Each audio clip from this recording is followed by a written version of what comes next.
Hello, good morning mga solar. So ito, tapos na po ang ating another 12.8 volts 200 AH na pasadya uli sa atin ng another client natin. Bari yan, 4S na white calv cell.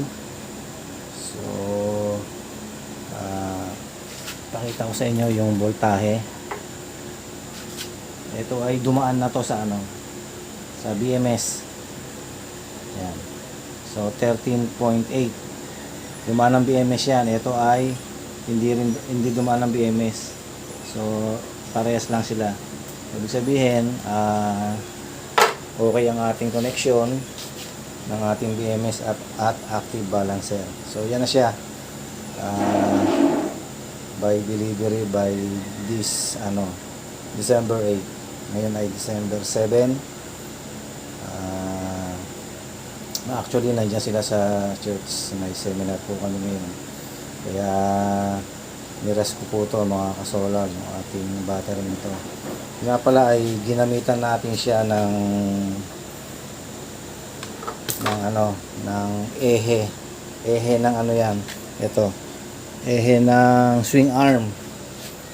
So bali apat yan ang pinangpit natin. Yan, apat po yan dyan. Ayan ang adjustan ng panghigpit. So yan, okay. Maya maya lang ay pipintahan natin yung ating galvanized iron na ang kapal niyan ay nasa, I think, mga 1/8 yata, hindi ko alam kung gaano, pero okay naman, hindi naman siya kumbaga nag-bounce yung gitna. Ito, yan, hindi, siya lapat. Ibig sabihin okay ang fitting niya. Sinukat ko yan, parehas yan, 18 kabila, 18 ang fit niya. Dapat ay pantay para natin. So bakit, tatanong nyo bakit bakit kailangan ng fitting? Syempre ang prismatic cell ay, ang sakit niyan ay lumulobo pag sa katagalan. So para mabawas-bawasan ay ating ipinipit siya. Pinipit natin. Kaya hindi siya naka-enclosure box. Kumbaga may adjustment ang fitting niya. Habang tumatagal ay ina-adjust po yan to. May adjustment tayo dyan na apat. So yan yung apat nating adjustment. Yan.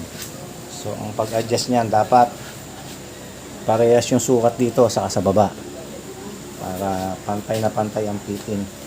So ang ginamit nating battery cable ay 25mm yung positive, and then negative yung nakalagay na mismo sa BMS. So yan, ready for na siya, ready for delivery. Another 12.8 volts 200 AH white calv cell.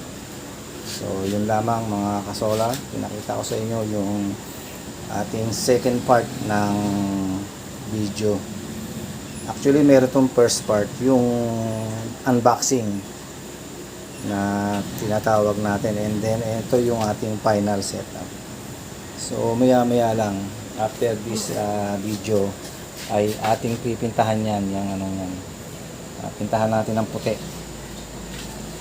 pipintahan natin yan para mas magandang tignan. Okay, so yun lamang po mga kasolar, at isang mapagpalang araw at umaga sa ating lahat. At ilang araw na lamang ay Pasko na. Ngayon ay December 7. 18 days. 18 days. 7. Tama. Tama ba? 18. Tama. 18 days. 18 days na lang at Pasko na mga solar. So another blessing sa darating na taon, at salamat sa taong ito na pinagpala tayo ng Panginoon sa mga kliyente natin at maraming salamat sa patuloy niyong pagsuporta sa ating EN Solar. So yun lamang po at isang mapagpalang araw sa ating lahat. God bless us all.